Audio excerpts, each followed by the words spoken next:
All right, now we're ready to go. So thanks. What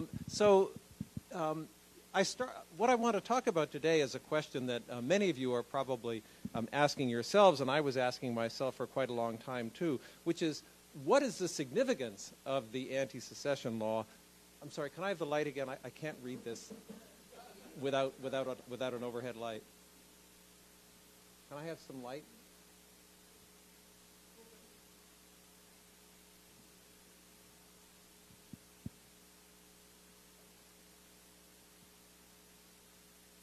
Sorry, I need some overhead light here. Okay.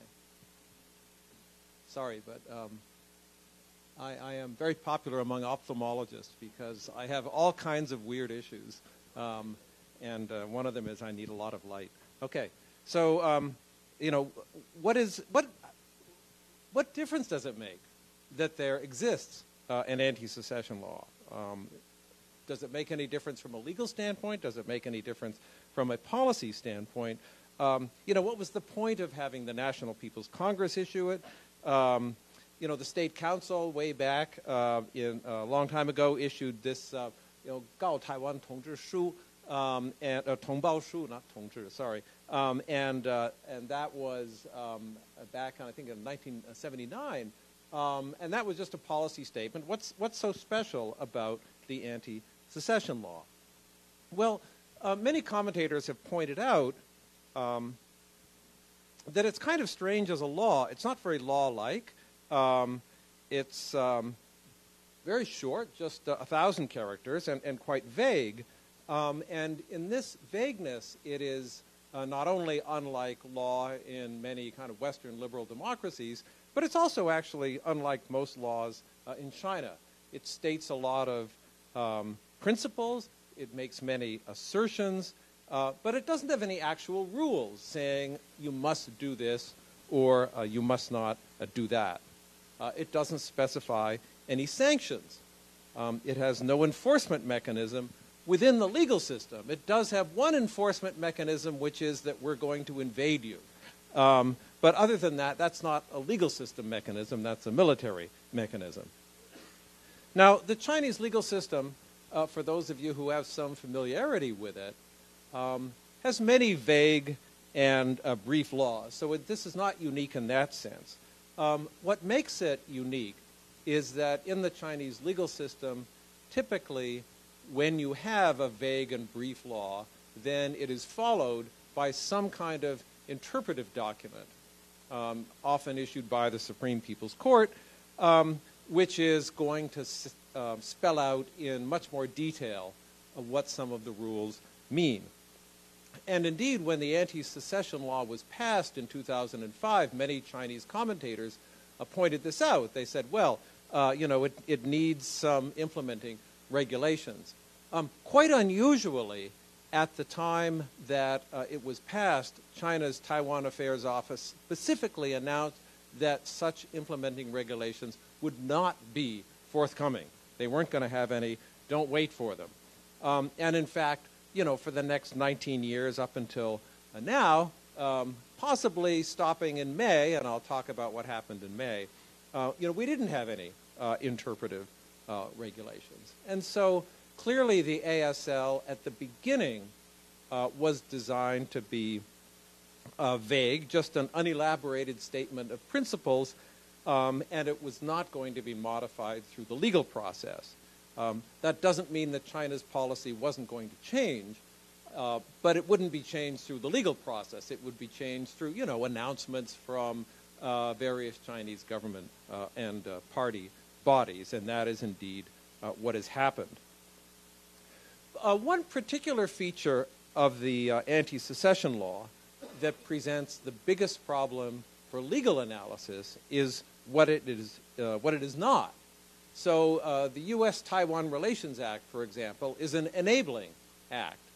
It enables the executive branch of the U.S. to do some things and even requires them to do some things. That is not what the anti-secession law does. It does not create any authority that did not already exist, and you know, the actions of China's leaders will not change just because it's on the books. As we all know, China has a Leninist system of government in which the state stands, or I should say the party state, stands above the law and does not need any particular legal authority to do what it wants. Now, I'm going to say a few words about the history and policy behind it. I'm cutting this section short in the interest of time. But basically, this law has a very particular political background, that it was drafted and passed quickly in something of a panic over the imminent election of Chen Shui-bian here in Taiwan. And the mainland authorities were afraid that there was going to be some kind of a referendum and constitutional change. And so the idea was, let's fight law with law. The interesting thing about it is, in preparing this talk, I went back and looked at the history. And it is that the anti-secession law was not perceived, universally certainly, as aggressive at the time. Originally, it was entitled the Unification Law, which seems to imply that it's calling, for some action to happen because, of course, unification was not the status quo. So if you call it the Unification Law, it certainly implies you're out to change the status quo. Instead, at the last minute, the name was changed to the Anti-Secession Law, which is somewhat passive and tends to suggest what indeed was, I think, China's policy at the time, which is that as long as you don't actively declare independence, then we will go along with things. Quite unusually, I think it's unique in the entire corpus of PRC law. It does not say People's Republic of China. Typically, any law passed by the National People's Congress or the National People's Congress Standing Committee will say People's Republic of China law on such and such. The criminal law, 中华人民共和国刑法. All these laws, they'll be preceded by the words PRC. That is not the case with this law. On the other hand, more recently, it has been construed much more aggressively by, party state affiliated, let us say, or party state adjacent scholars who have argued that it does require unification, and they have very explicitly raised the example of Hong Kong. There's a few commentators in the PRC who haven't really gotten the message, and so they talk about Hong Kong as a successful example, thinking that people in Taiwan should look at Hong Kong and say, well, I guess unification wouldn't be so bad. That obviously is not the message that most of the world has gotten from what has happened in Hong Kong. One PRC party-affiliated scholar, a man named Tian Feilong, who's quite prolific and influential, has specifically kind of noted that, Hong Kong, he understands what happened in Hong Kong, but he sees that as a good example and suggests that people shouldn't romanticize ideas of autonomy and things like that. All right. One thing that the anti-secession law does make clear is that China takes the position that in the event of military action over Taiwan, that it does not consider itself bound by the international law of armed conflict. China views this, of course, as we know, as an internal matter, and therefore considers that the law of international armed conflict does not apply. This is not, in fact, true. Article 3 of the Geneva Conventions of 1949 specifically applies to conflicts not of an international character. You cannot do whatever you want inside your own boundaries. So I'm not going to say much more about that because I want to get into the kind of legal effects of the anti-secession law. One way of thinking about it is the anti-secession law as a piece of lawfare, and Professor Chun and Professor Lewis are going to talk more about that, so I won't steal their thunder by talking about that. What I do want to talk about is domestic legal effects. I'll say a very few words about civil and administrative litigation, and then talk mostly about this May 2024 opinion, or 意见, from the Supreme People's Court. The basic story is that in domestic litigation, the effect of the anti-secession law is utterly negligible. In other words, I looked up every case in which it appeared, and I discovered there aren't that many of them. There's something like 7 cases since 2005, so it's not a lot.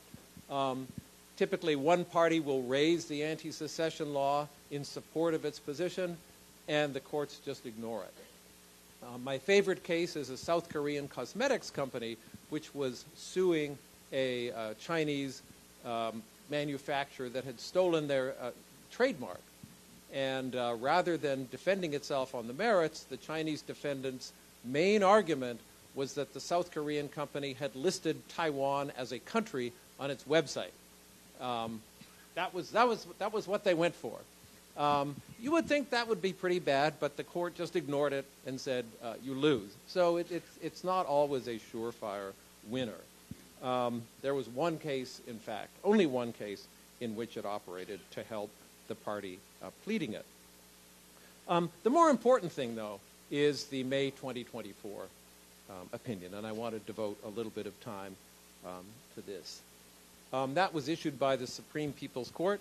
The 5 bodies: the Supreme People's Procuratorate, Ministry of Justice, Ministry of Public Security, and the Ministry of State Security.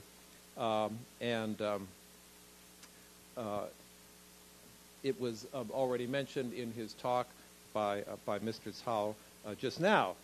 Now, the opinion purports to be based on the anti-secession law and the criminal law. In fact, it's just an interpretation in kind of the classical style of Article 103 of the criminal law. All right, and then the question is, what does Article 103 of the criminal law say? You know, it's pretty common, as I mentioned at the beginning of my talk, for interpretive documents of this kind to come out. Why it is called an ijian, an opinion, instead of an interpretation, I'm not sure. It may be because it's issued by multiple agencies instead of just one agency. But let's look and see what it criminalizes.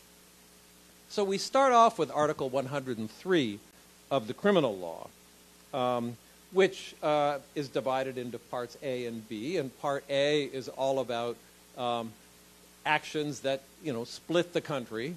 And part B is about instigating actions that split the country. So A is about doing it, and B is about, you know, encouraging others to do it. That about sums it up. Okay, so, but it's pretty vague, right? It doesn't even mention anything about Taiwan. And so the purpose of this opinion from May 2024 is to tell everybody that this specifically applies to Taiwan. So the coverage is very broad, as you can see. It includes efforts to change Taiwan's legal status through changes to Taiwan's domestic law. So they talk about things like referenda, that kind of thing. So it's specifically trying to forestall this kind of concern that led to the passage of the anti-secession law back in 2005, when they were worried that Chen Shui-bian was going to do something like this.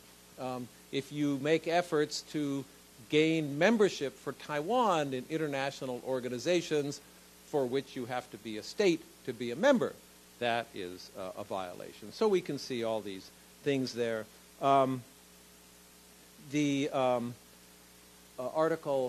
Paragraph 7 of the opinion is addressed to an interpretation of Part B of Article 103 of the criminal law, and you'll recall that's the one that's about instigating secession. So, you know, you cannot stubbornly spread advocacy. You know, 顽固宣扬台独. You can't stubbornly spread advocacy of Taiwan independence. Maybe if you do it in a sort of wimpy way, it's okay. I don't know.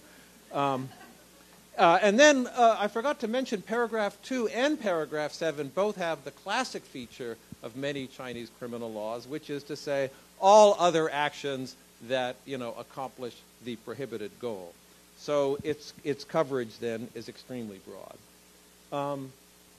One of the most perhaps kind of absurd aspects of it is in paragraph 11, where you'll notice that it stipulates a heavier punishment if you do it in collusion with foreign or overseas entities. Overseas is jingwai is a term of art which is used in PRC legislation to refer to places that you cannot call foreign, i.e. Hong Kong, Macau, and Taiwan. But they're not under the control of the mainland authorities. Well, that used to be true for Hong Kong and Macau. It's still true for Taiwan. So it has that legal significance. It means territories outside the mainland. And so that includes Taiwan. So if Taiwanese people engage in any of the activities in collusion with other Taiwanese people, which means almost anything anybody in Taiwan does who is not a hermit, then that is going to call for heavier punishment under the law. So it applies basically to any Taiwanese who work together with other Taiwanese. And now, what about the punishments? They go from very light, deprivation of political rights, and I don't suppose there's a lot of people here who would be too upset by that, all the way to the death penalty. So that's, that really covers the whole range of possible punishments. The death penalty is where the harm to the state and the people is especially serious and the circumstances are especially odious. Okay, so not a lot of case law on that. That's out there. Who can be liable? So this is interesting. I'll give away the conclusion at first and say everybody on the planet. How do we get there? Well, Article 6 of the criminal law, this is in the general part which sets forth general principles of Chinese criminal law, says that the criminal law, okay, remember this is an interpretation of Article 103 of the criminal law. Criminal law applies to anyone who commits a crime within the territory of the PRC. Now, of course, as we know, China considers Taiwan to be its territory. So anybody who does anything in Taiwan is liable under this law. Well, what if you do something outside Taiwan? Article 7 says it's applicable to any citizen of the PRC who commits a crime outside the territory. Because, again, the PRC considers Taiwan to be its territory. Therefore, for purposes of the criminal law, at any rate, Taiwanese are considered citizens. So a Taiwanese in London who advocates separatism is also guilty under the law. And then finally, Chinese law has a principle, not uncommon in criminal law, which says that if the act or its consequence takes place within the territory of China, then it's a crime under Chinese criminal law. So this is meant to cover the situation where, for example, I stand on the Mongolian side of the border between China and Mongolia, and I fire a gun, and the bullet hits someone in China. So the act takes place outside, but the effect is inside. So nobody would have any difficulty with saying, okay, that's fair for China to criminalize that under China's criminal law. The problem here is that, of course, given that China considers Taiwan to be its territory, if you are advocating the separation of Taiwan, the effect of that is taking place within the territory of China. Okay? And so that applies to anyone, anywhere. So the final upshot of all this is that anything that the Chinese authorities deem to be the advocacy of Taiwan independence undertaken by anyone, anywhere on the planet, okay, is a criminal offense. The actor is liable to prosecution if they come within reach of the PRC authorities. Now, is this an accident of drafting. They didn't really mean it. I don't think so. I think they did mean it. And so that is why, I think this May 2024 opinion represents sort of a major escalation in this war of intimidation against Taiwan. And the reaction of Taiwan's Mainland Affairs Office, which was to issue, I think it was an orange alert saying, don't go to the mainland unless you have some really urgent need to do so, I think is not an overreaction and is probably quite justified. So I'll stop there. Thank you.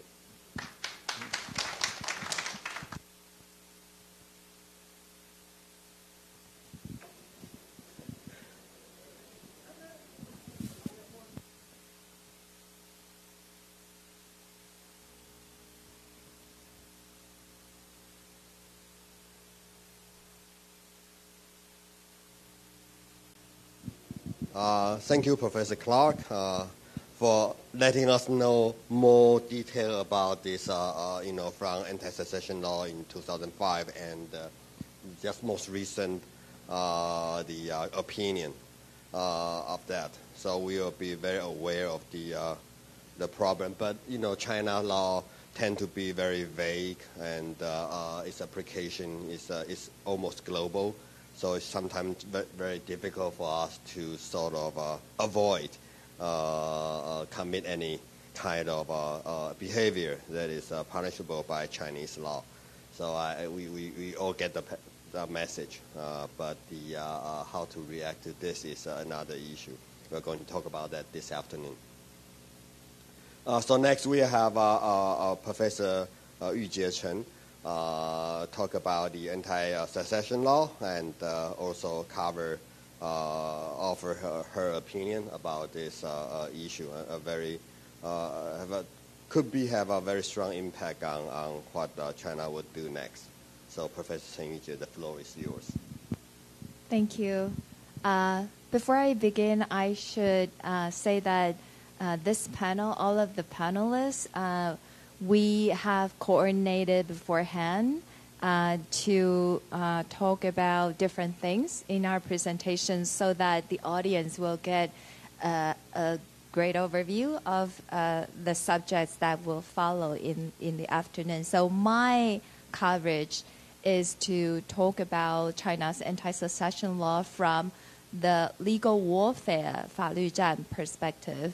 And my colleague, Professor Donald Clark, has already offered a good overview of the anti-secession law.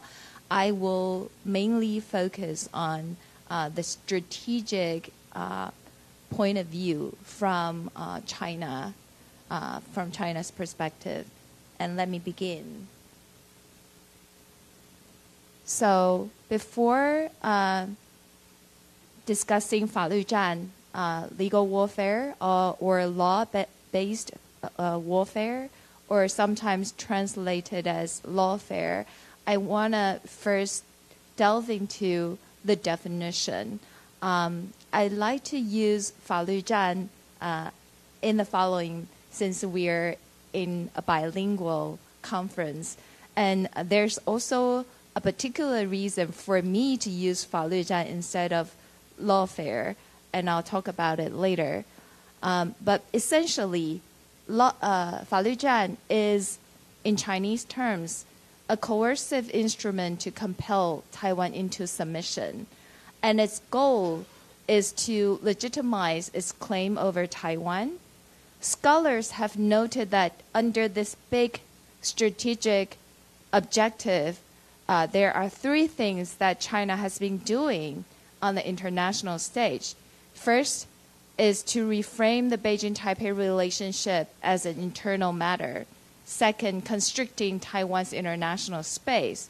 Third, undermining the right of self-determination of Taiwanese people. So China's 法律战 against Taiwan is now, we now have to see it as a big framework that covers a lot of things now, from the 2005 anti-secession law to the 台独顽固分子清单, the list of Taiwan independence diehards that the 国台办, the Taiwan Affairs Office of the PRC began to publish since 2021 to the now SPC opinion that my colleague Don has talked about. In Taiwan, we call it 22条意见, 22条. So in the presentation, I'll call it 22 articles opinion. So now you see a clearer picture of the whole landscape of China's 法律战, and I will argue that it's going to expand. So the purposes of China's 法律战, internationally speaking, is to destabilize the status quo of Taiwan's de facto independence and to legitimize China's use of force in a potential conflict, and also to coerce Taiwan into unification if possible. And I think for the international audience, I should know that the purpose is also to frame any future intervention by other countries, including the United States, as foreign interference in China's domestic affairs should any conflict occur across the Taiwan Strait. There's also another aspect of China's 法律战 towards Taiwan, that is to influence public opinion in Taiwan against supporting Taiwan's autonomy, and to deter pro-independence sentiments, and to create a broader chilling effect on political discourse in Taiwan. And here I want to tell you why I don't like to use lawfare, and instead I just say 法律战, because China's 法律战 should not be understood in any kind of rule of law framework. China's 法律战 really highlights the Communist Party's instrumental use of legal discourse and mechanisms in its legal system. The purpose is not to resolve any dispute through law, but rather to manipulate the broader strategic environment and to coerce submission. And just look at the UNCLOS case, the South China Sea case, where the Philippines sued China and China never appeared and China rejected the legitimacy of the arbitral award. You know that China doesn't seek any neutral adjudication or arbitration of its disputes with others. So I would say that China's 法律战 differs from lawfare understood in democratic rule of law countries, because in a democratic rule of society, there are venues for you to resort to legal resolution of disputes, and that is to present your legal arguments in front of a judge or a third party that's independent. But China's use of 法律战 is unconstrained, without democratic checks and balances, without independent judiciary, and without public oversight. So basically, if one wants to use lawfare, I'm not against it, but I think we should label it as illicit lawfare, because China's 法律战 against Taiwan, as I will demonstrate later, violates the international legal principle prohibiting the use of force, as well as international human rights law. China's 法律战 is one of China's 三战 3 warfares. People here all are very aware of 舆论战, 心理战, and 法律战. So I won't spend a lot of time talking about their operations or definitions, but I do want to emphasize one point. That is, 法律战 is never a standalone operation by China. It has to go hand in hand with the other types of warfare, including 舆论战 and 心理战. So these 3 warfares they reinforce each other. As I'll show in my later presentation, when China issues a law, it uses the media to amplify the influence and the perception of threat to create the broader chilling effects. That's a good example of combining public opinion warfare and law and 法律战. I'll next talk about anti-secession law and the 22 Articles opinion, but not look at them as law per se, but talk about them from the perspective of 法律战. So the anti-secession law, we all are very concerned about Article 8 conditions. Under these three vaguely defined conditions, China says it can resort to non-peaceful means and other necessary measures. Okay, but if you look at these three conditions, there are a lot of questions. So here, Taiwan's secession from China. If you think about that, Taiwan has never for a single day been under the PRC's control. So what constitutes Taiwan's secession from China? And what is the possibilities for a peaceful unification be completely exhausted?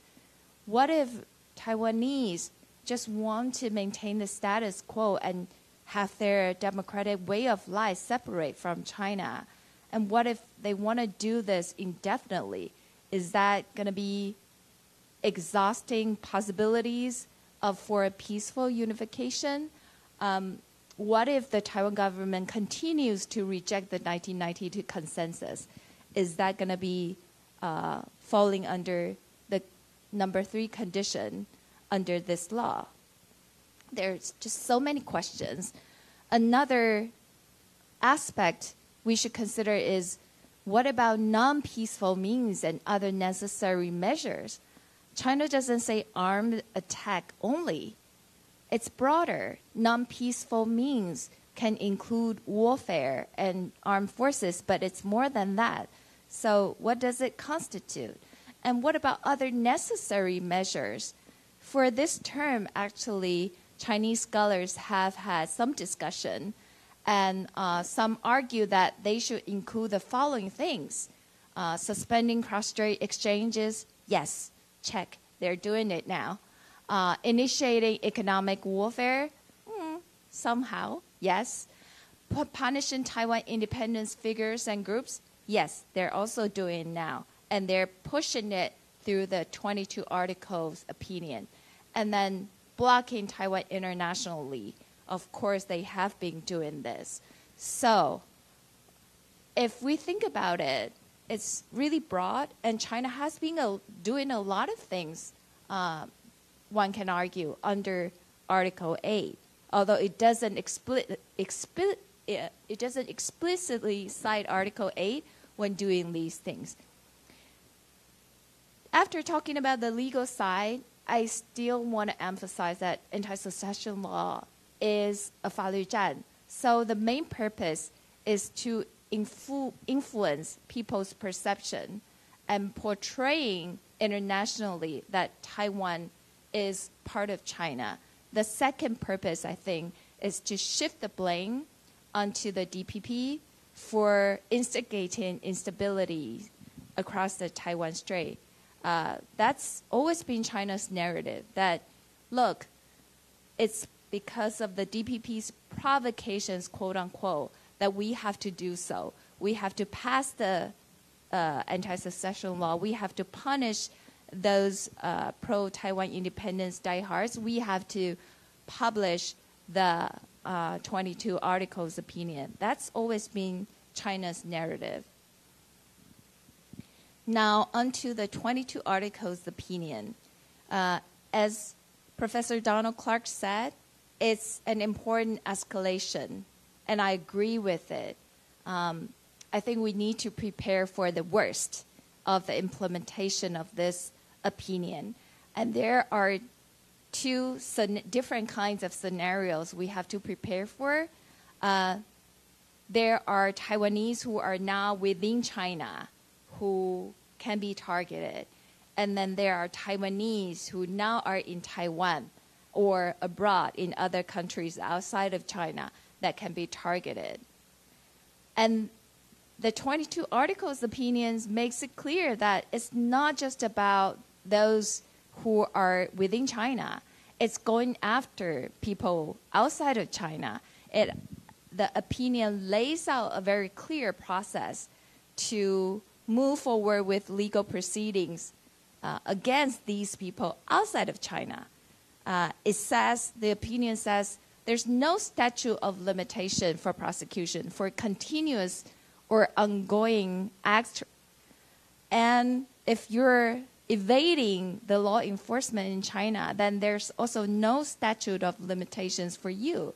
So that means if you keep doing what you're doing, saying what you believe in, then you can be, quote unquote, held accountable for life from China's perspective. And then there's also a process of prosecution, arrest warrant, prosecution, and trial in absentia, which means that if throughout the entire process you're not appearing in China, you're not appearing in front of their court, you can still receive a conviction. So the purpose of this opinion, I don't think it's really actually trying to apprehend lots of Taiwan independence diehards into China's court. I don't think they can do that. It's very challenging to do so because Taiwan is out of China's jurisdiction. But I think it does serve strategic purposes as follows. First is to stigmatize certain Taiwanese political figures by labeling them as criminals. Second, deterrence by creating a broader chilling effect within Taiwanese society. Third is to legitimize China's one China principle, China's sovereignty claim over Taiwan by framing opposition to the one China principle as criminal. And the fourth is scapegoat him by shifting the blame onto the pro-independence individuals and deflecting criticisms from Beijing's policies. And we should also know that we can learn a lot of lessons from Hong Kong. One example is Beijing's narrative that this opinion, don't worry about it, 广大的台湾同胞, don't worry about it. It only targets an extremely small number of die-hard Taiwan independence elements. It doesn't involve the vast majority of Taiwan compatriots. That's a lie. Let's look at Hong Kong. What happens to Hong Kong when Hong Kong has been imposed with the national security law and national security ordinance? The Chinese government and Hong Kong government all said that the law and the ordinance only targets a small group, a very small group of people. But look at what happens since 2020. Hong Kong's civil society has been completely silenced. And many people, not just prominent democratic figures, but ordinary street protesters have been arrested and convicted. Many groups have been disbanded. It's a complete silenced society. Of course, Taiwan is not Hong Kong, but I do think we should be vigilant about these moves by China that are meant to impact our system time and again. So I want to do a little bit prediction. Prediction is always risky, but we should anticipate China's future moves. From China's perspective, I think the anti-secession law kind of falls short for them because look at the current DPP president. enjoying the DPP, enjoying the third term, unprecedented third term in office, I think from Beijing's point of view, the anti-secession law is not very successful in deterring this from occurring. So they have been discussing what kind of other legal measures that can be used to have more deterrence effect.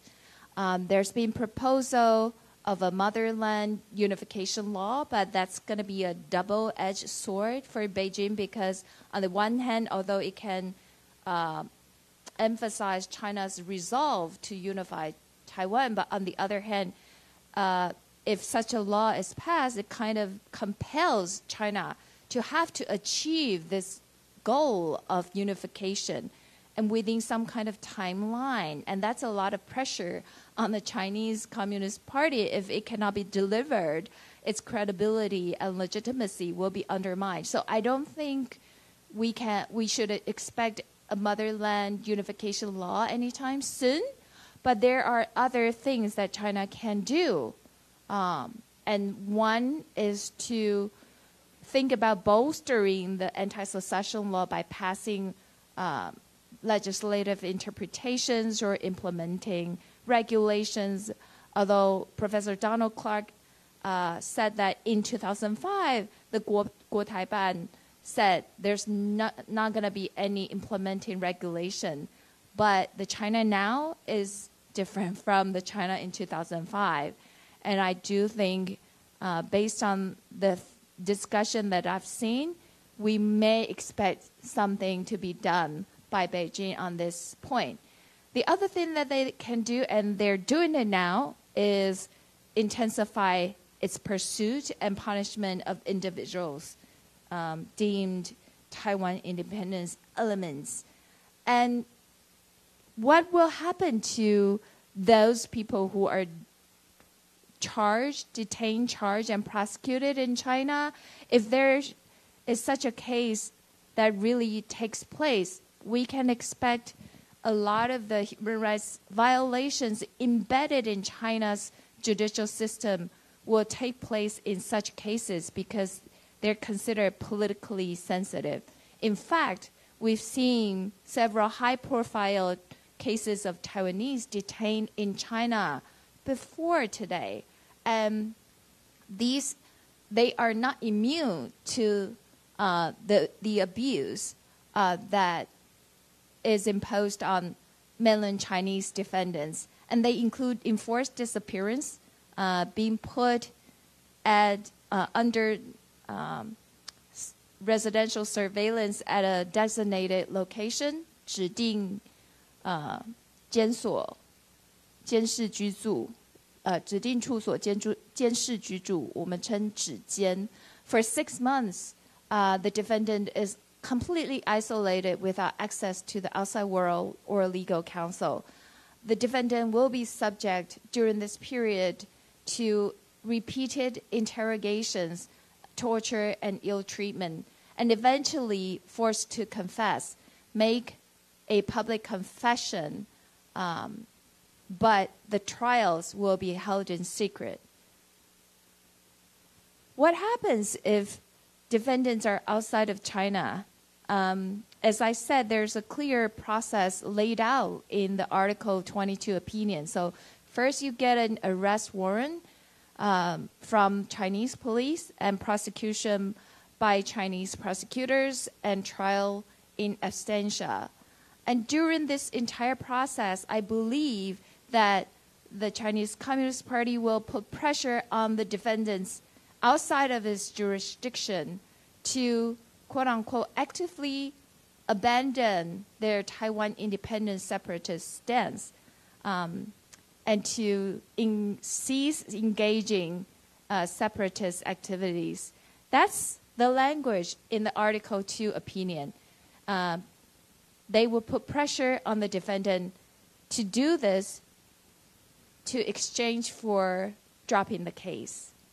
And I am concerned that they will also issue, Chinese police will also, through Interpol's red notice, issue arrest warrants not just within China domestically, but use Interpol's Red Notice to target these individuals while they travel abroad, or even request extradition with countries that China has extradition treaties with. So my conclusion is China's 法律战 is illicit lawfare because it violates international law prohibiting the use of force.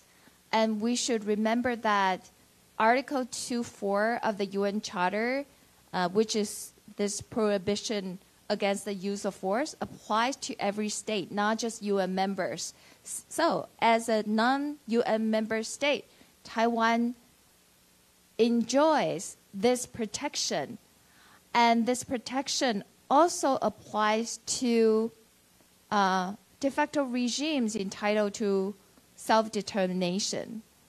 So one doesn't have to recognize Taiwan as a state in order to say that China cannot attack Taiwan. My point is, say for example, the United States doesn't recognize Taiwan as a state. Having said that, it doesn't prevent the U.S. from assisting Taiwan in an armed attack under international law. The U.S. doesn't have to recognize Taiwan before helping Taiwan to defend itself. That's an important point. Second, China's illicit lawfare also violates international human rights law for persecuting Taiwanese for their political beliefs in Taiwan's separation and autonomy. The arbitration detention that I mentioned, and also the systematic abuses in the Chinese judicial system should be protested because they constitute a fundamental violation of human rights of Taiwanese. I'll conclude here. Thank you.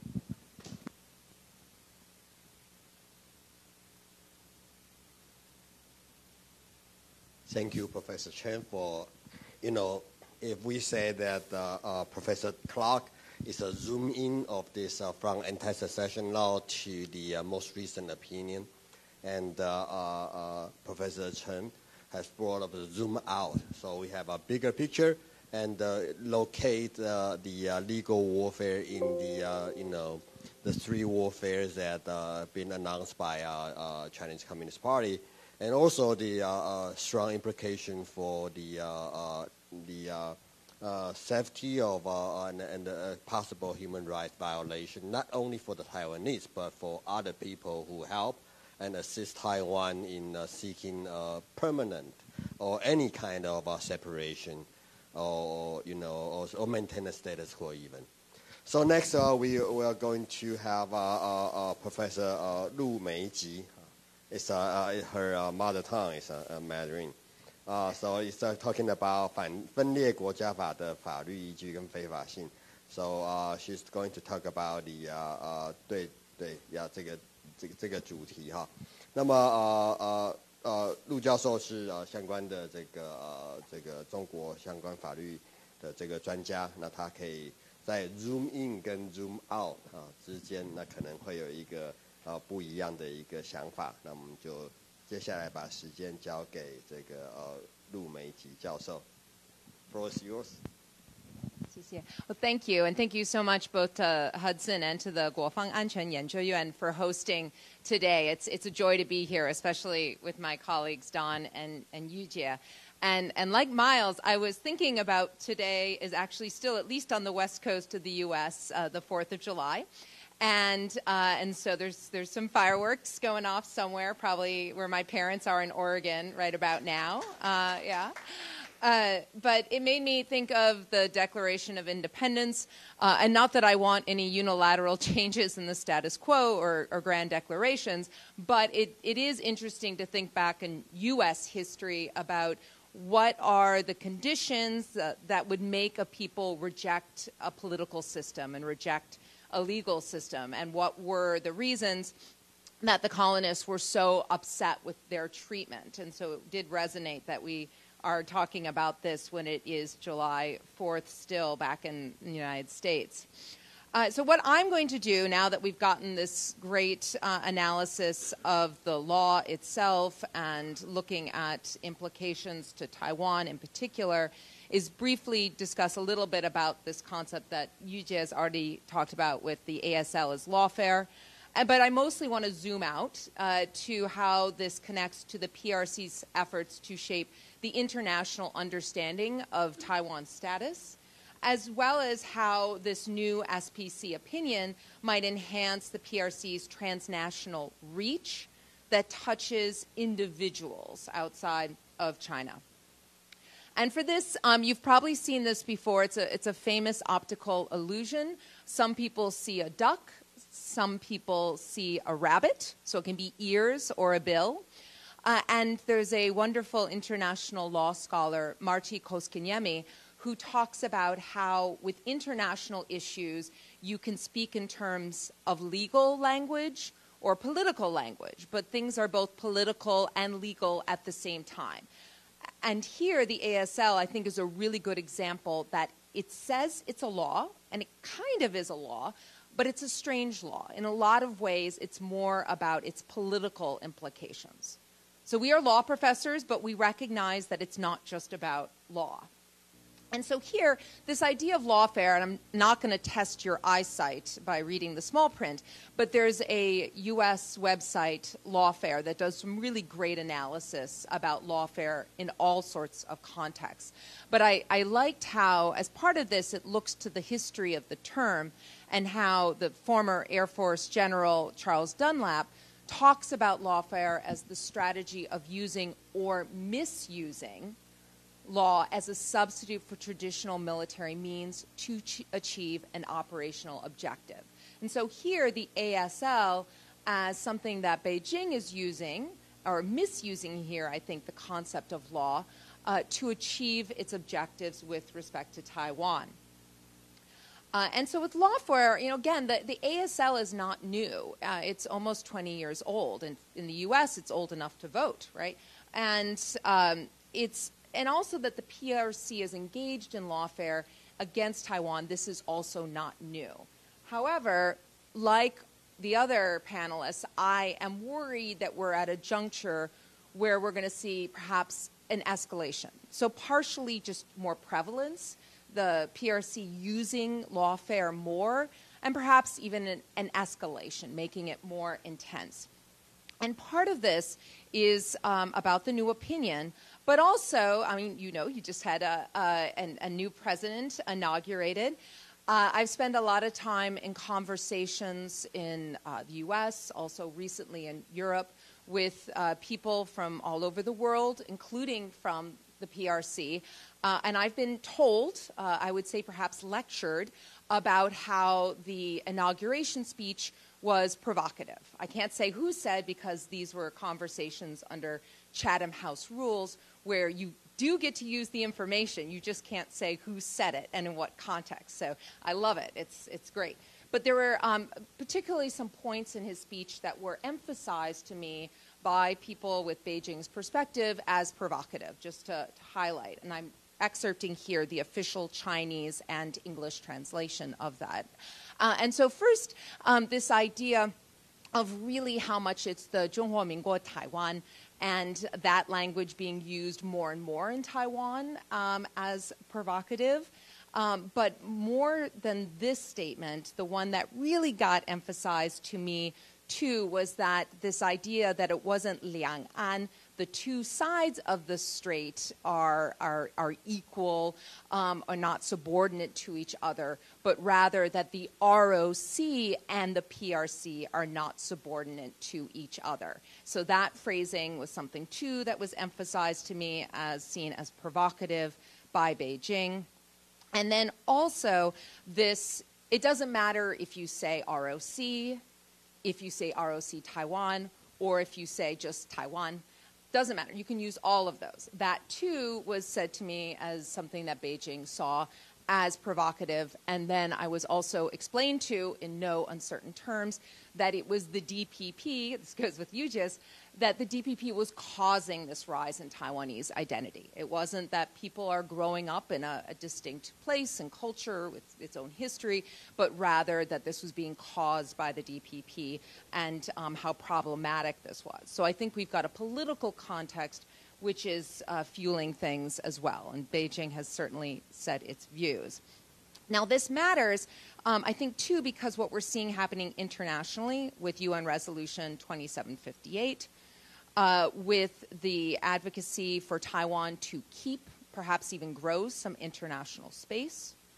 And then also this idea that, in general, we're seeing Beijing speak not just in terms of domestic security, but blurring lines between what is domestic and what is sort of this global security, which is of concern to Beijing. So addressing each of these quickly, you're all, I'm sure, well aware with Resolution 2758. I want to highly recommend this recent report. Probably most of you have seen it, by Bonnie Glaser and Jacques Delisle by GMF. It's available online, and definitely look it up. If you have not read it recently, here is the entire resolution. It is short. It says nothing about the status of Taiwan. Absolutely nothing. However, Beijing has pushed mightily to say that this resolution supports its one China principle and, in fact, has done a very effective job of not only trying to get that message that this supports the one China principle into UN documents, but we also saw, for example, when Nauru switched its diplomatic recognition from the ROC to the PRC, that one thing it cited was that this was in line with Resolution 2758. And that worries me because the more that other countries and international organizations see that the UN is supposedly supporting Taiwan as part of China, the more it supports the ASL's view that, well, we're just stopping splittist elements from taking our country and splitting it apart. I also thought interesting, and Don pointed this out, that one thing in this new opinion is concern about people who are advocating for Taiwan to gain entry into international organizations whose membership is limited to states.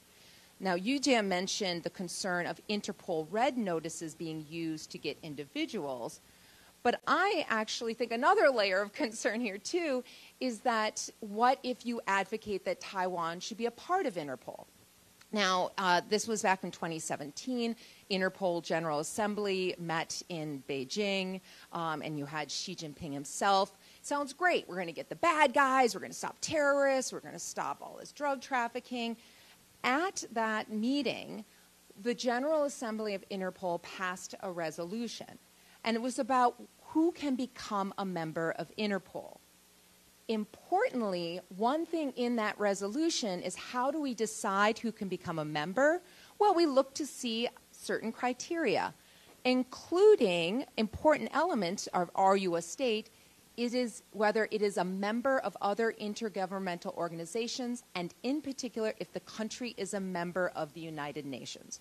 Taiwan was not mentioned, but it's pretty darn clear who they were trying to exclude from Interpol. So if you encourage Taiwan to have a space in Interpol, does that mean you're now violating the ASL via this new opinion?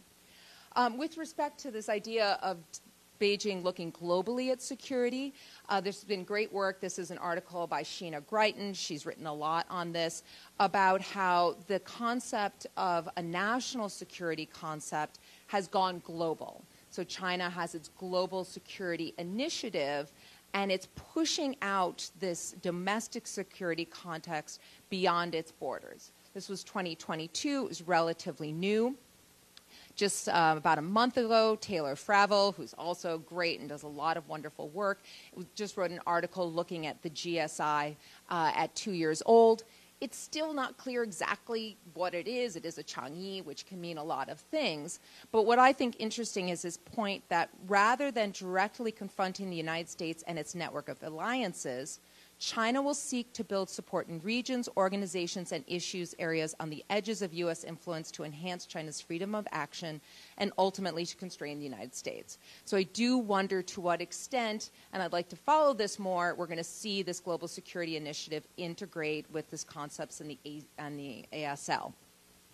And more generally, I really think it's important, too, this concept about human rights and international human rights norms, also that Yujie raised. In particular, I'm very concerned about China's efforts to reframe, to redefine civil and political rights, and to downgrade their importance.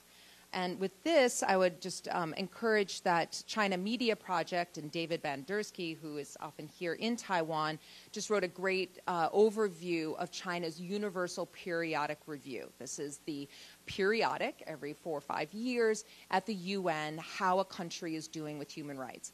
China got off really easy, in part because Beijing's done so well at cultivating friends, other countries who will be very kind of their view. And one thing that we're seeing more and more, and this is not new, is that not only is Beijing trying to, I think, redefine some civil and political rights, they're trying to downgrade them and say what's really important is this, this sort of fajianquan, this right to development. And this goes directly against the fundamental view of international human rights, that civil and political rights and economic, social, and cultural rights are independent and indivisible. There is no hierarchy. And here, I think, too, that even though in international human rights, the right to freedom of expression can have some limits, and national security is one reason you can limit freedom of expression. However, the UN itself has been clear that the exceptions cannot swallow the rule. So I worry that Beijing is trying to say, too, that it's national security. We can limit what you say, we can limit what you do, how you express yourself because of national security. But we have to push back and be vigilant that that is a very limited exception, and so we don't want to have that get bigger and bigger.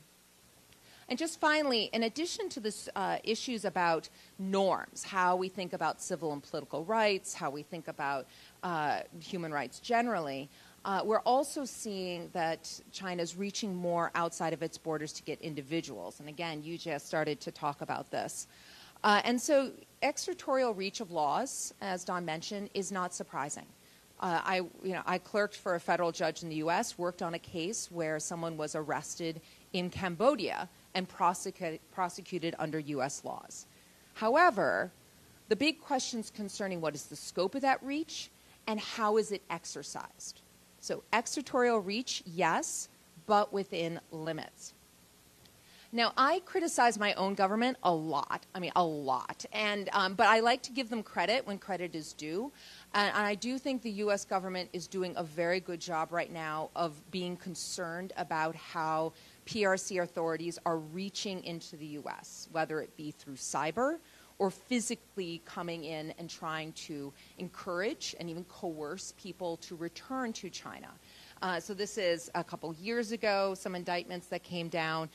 More recently, we just saw in March that 7 hackers associated with PRC government were charged with computer intrusions for going after critics of the PRC government in the U.S.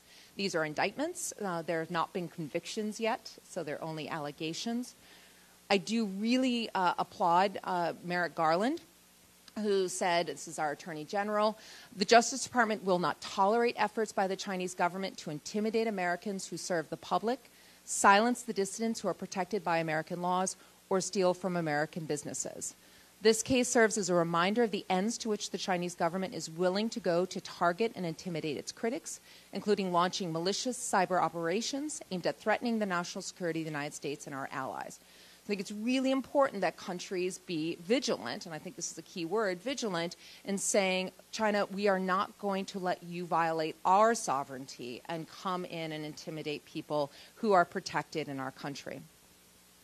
And so I'm a mom, and you'll see more about that in a minute. And so I don't want to be alarmist, and there's this great book, Give a Mouse a Cookie, and it's this whole, if you give a mouse a cookie, then he's going to want milk, and then he's going to want to see a mirror to see if he has a milk mustache. So just because we have this new opinion, I don't think it's this parade of horribles and that tomorrow we need to all start checking under our bed for the Ministry of State Security every day. So I don't want to be alarmist, but I do want to be conscientious that this is worrisome. Also, like Yujie mentioned, predictions are hard. Yogi Berra, this is the New Jersey person, because he's a famous person from New Jersey, a Yogi Berra, a catcher and a coach. And he says it's tough to make predictions, especially about the future, right? And that's true. It's much easier to predict the past. But I do think that we don't know what's going to happen. We don't know what Beijing's next move is. But I do think this means that we have to be, really these kind of settings where we can collaborate and think through how can we best prepare for multiple possibilities is really important. And as I was thinking about coming here, my kids were upset they couldn't come with me because they're really upset. They know it's mango season. And I can't bring mangoes back except dried mangoes, which aren't the same. So this was a while ago. They're a little bit bigger now. This is now. So my 9-year-old, we were talking about the Olympics. And he is really upset because why can't Taiwan have its flag in the Olympics? And I go, well, there's a historical reason. But it's not fair. China has its flag. Why? So we talked about that. And then he's so talk about little Taidu. He's so Wangu. And then he... and not only that, we have a Taiwan dog, and this is Brody. He's adorable. He, too, has gotten bigger. But my family, Brody is a Taiwan Tugo. There is no Zhongguo in this Tugo, right? And so in some ways, my kids are too young to be criminally responsible under PRC law, though I could be liable for inciting them, right? And but I do think, and in some ways it's truth and jest, but I'm thinking and I'm laughing, but I'm like, am I violating Article 103 by these conversations I'm having with my children in New Jersey? I'm not particularly concerned that they're going to come after me soon, but I do think we have to just realize that this is such a sweeping law. And so just in conclusion, I do think we need to be vigilant both in shoring up these international norms of civil and political rights and protecting individuals around the world who are exercising those fundamental rights. And with that, I think we still left a little bit of time for Q&A. So.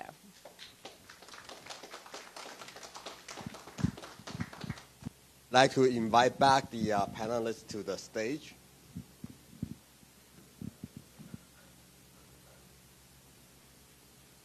But do watch your step here. All right, we open the floor up for Q&A, either in Mandarin. We can all understand Mandarin, though we not necessarily can answer in Mandarin. So it's either in Mandarin or in English. 有没有现场的来宾想要发问？那这个用中文或用英文都可以。G-Man? Great presentation. I'd like to hear your comments on 2 points. One is if you follow the law, but there's also the diplomatic happenings around the area. And one of the trends that's happening is when China renews its agreements, its comprehensive relationships with different countries, in the past it's been couched in terms of that the country expects the resolution of the Taiwan relations between China to be resolved peacefully. That was the old style. Now the new style is either that peaceful reference is gone, or it says that that country will help China reunify Taiwan. So these are diplomatic documents. They don't have any legal framework unless the two countries want to do something about it. So that's one thing I'd like you to get you in the context of what we're talking about, the idea of China putting more pressure on other countries to force them into being compliant with the one China, their one China principle, And the second thing I'd just like you to comment on is the fact that whenever a person who was a Chinese citizen becomes a citizen of another country, according to Chinese law, no one can lose their Chinese citizenship ever. So that means the reach of the law that we're talking about is persistent. I know it doesn't. It applies to even non-Chinese citizens, but it makes it more interesting from a legal point of view of how to protect these people from the long hand of China. Thank you. So we are collecting more.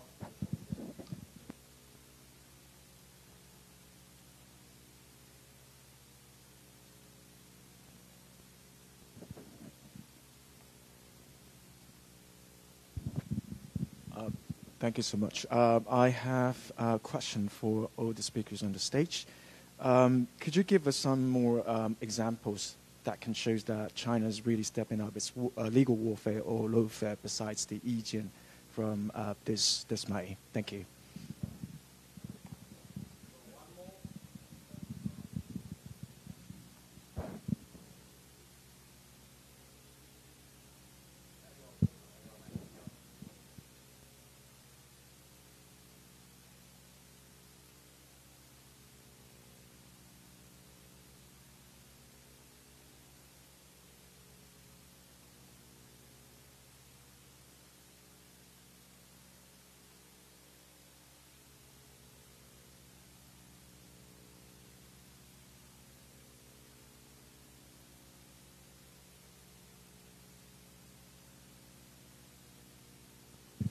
Um, 对于刚才那个问题，我没有一个很好的这个回答。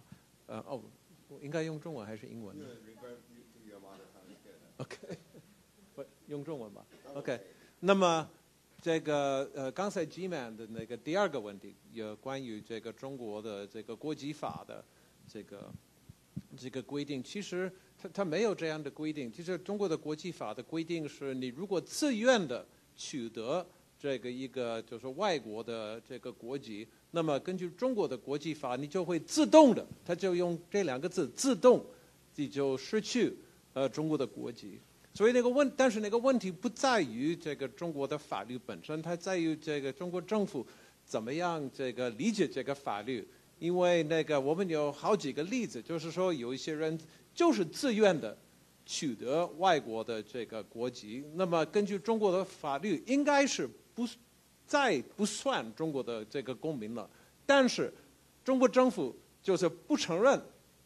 那么有这个桂民海，他是一个很好的例子，他是一个当然原来是中国公民，但是他取得了这个瑞典的那个国籍，但是他回到中国的时候，他在泰国对吧？就被绑架到中国，中国以这个中国公民的身份就是审判他。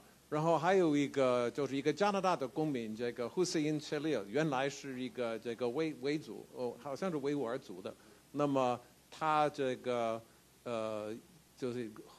是去中国，我忘了他怎么去加拿大，然后最后获得了加拿大的国籍，然后他去了中亚的，我忘了是哪一个国家，但是可能是 Uzbekistan 还是 Kazakhstan， 然后中国政府施加压力，让他们把他引渡回引渡回中国。那么中国一直不承认他是加拿大的公民。所以我觉得应该说清楚，就是说不是中国法律不允许你失去中国国籍，其实它让你很容易失去中国国籍，但是中国政府本身不尊重自己的法律，就是这样的一个问题。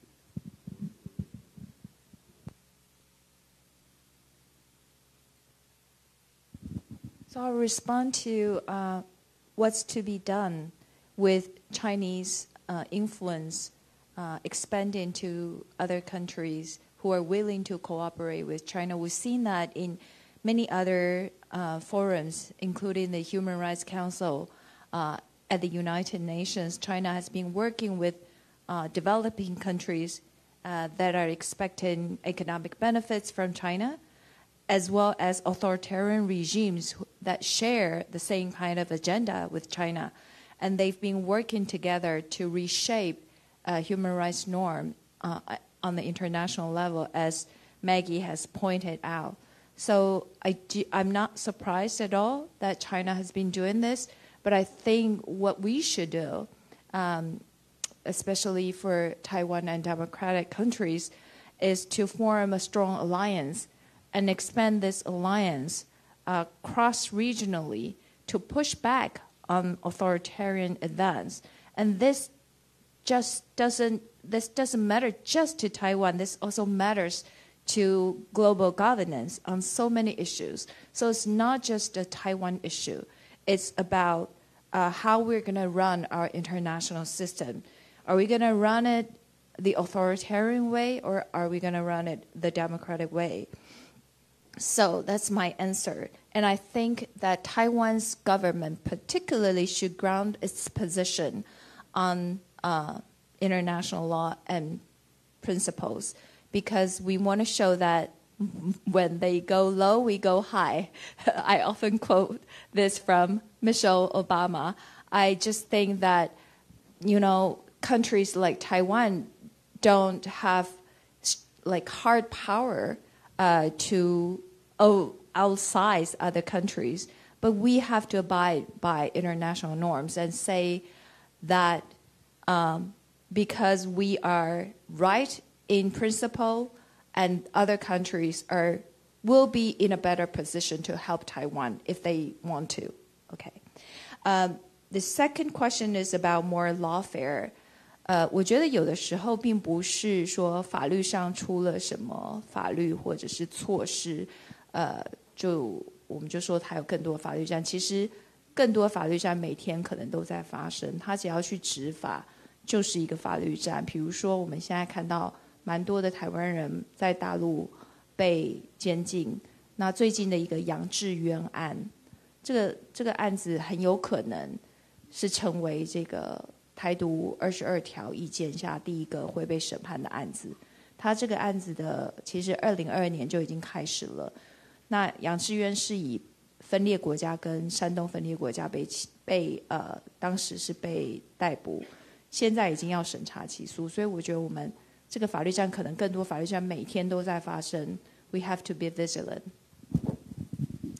So just one point on the citizenship issue, that one thing that's interesting is with respect to not supposedly being able to be a dual citizen, except when you're a snowboarder who wins gold medals, and then suddenly Beijing finds ways to make it happen. So I think it's always kind of this, well, yes, but, we want it to work out this way. So, 想办法, right? Now, with the diplomatic language, I think this is so important because, the U.S. and really needs to keep doing this friends, partners, allies, right? Because what I hear again and again is, particularly with the global South, which I don't love as a framing, but it does kind of describe a part of the world, that China shows up with a briefcase of cash and the U.S. shows up with a lecture about democracy, right? And so the U.S. does need to do better at, first of all, just making sure that it maintains good relations with not just our main allies, but with a lot of countries, as well as continues to be very involved in international organizations. Beijing has been very effective of getting into the bureaucracy of the United Nations.